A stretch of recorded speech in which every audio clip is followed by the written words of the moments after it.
is going to be installing the hybrid racing cold air intake on a 2011 Honda Civic Si, or the 8th gen. It's pretty simple, so let me show you. I've already got short rim intake in, but I'm going to be doing a cold air intake because I just put headers on, so I got to, match that. So first and foremost, I guess I already skipped a few steps. Your stock air box is all going to be in this area. I still have to remove the snorkel, which I still have here. It runs all the way down. Then there's a box that sits right here. So I got to remove that first. Now you're going to want to start by removing front bumper and your driver's side wheel.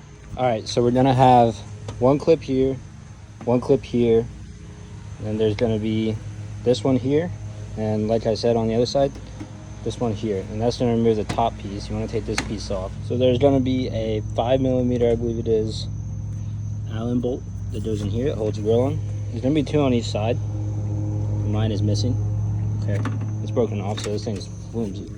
Then you come around into the wheel wells. Okay, up in here there's going to be a screw, a Phillips head screw that's holding on this bumper to the fender. Okay, it's going to be on either side, so you can tilt your wheel in. You don't have to take it off. Tilt your wheel in, get that out. Down underneath the car, right? So you want to take off these clips. There's only a few of them. This one there, this one, this one, this one, that one, and then there's some down. All right, so when you're taking this bumper off, if you have fog lights, be careful. You want to unplug them first, or if you just pop the bumper off. I'm kind of holding it up with my foot, but you just push down a tab and pull out. You do it on both sides. Just don't let them dangle or tear or nothing. All right, so now we want to remove the battery. It's very important. You do it negative, remove negative first, and then you remove positive. Okay, when you remove the battery, negative and positive. And when you're reinstalling it, you want to do the positive first, tighten that down, and then move on to your negative, and make sure you don't touch the post together with a metal object, or else you will have arcing and sparks and all that. So negative, then positive. All right, so you want to remove the battery hold down. Oops. And that looks like this. Just 2 10mm nuts.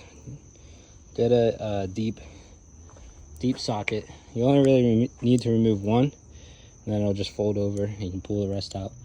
They're in with those little slots down there. I don't know if you can see it. Pull the battery out, then we'll get to remove the tray. Should be easy. All right, so now that that's all removed, the battery's out, as you can see.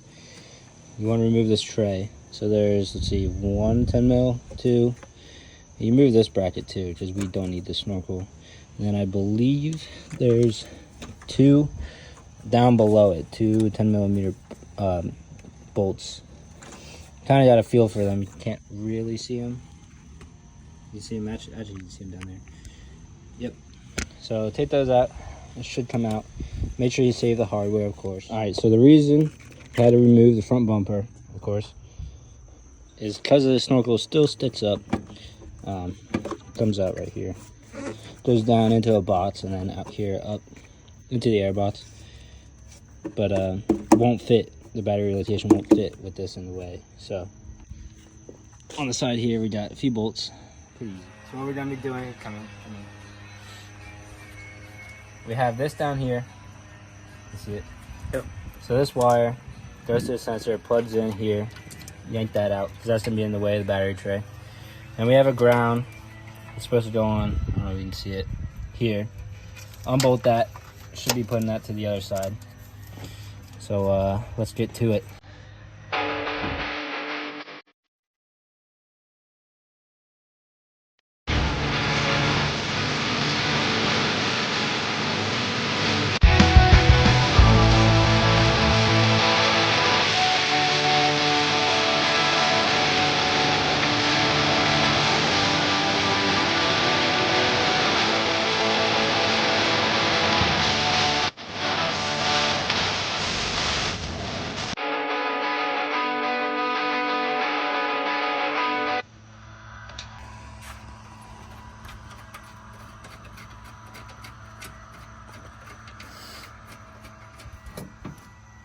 just want to get these started. All right, so red Loctite on these 2 bolts, and then we move the ground. This is the ground wire. It runs down and right there. Should be good there. And then this sensor, we're just gonna run over top of the battery like that, plug it back in. But yeah, you're gonna have the holder tie downs go in through that loop and then through that loop down there. Alright, so here's where we have it. So power wire, just zip tied it here. This is where it usually is, but just to make it a little longer. Had to flip the battery around. This negative, had to move it from this bolt hole here over to share it with this one, and obviously red Loctite that in, make sure it's tight, won't come out. Sensor, ABS sensor wire runs over the battery. Just be careful, it's a little thin here, so don't want to tear it or nothing. We got the ground that was sitting, where the battery tray is, ran down and over. Let's see, we got this main wire harness zip tied to the clutch line. Just make sure everything's away from the fan, you know what I mean? Don't want nothing coming into the fan.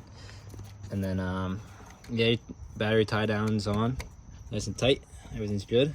So coolant reservoir, the overflow, goes right in this little slot. Just be mindful for the wires that go in. So now, just put everything back on,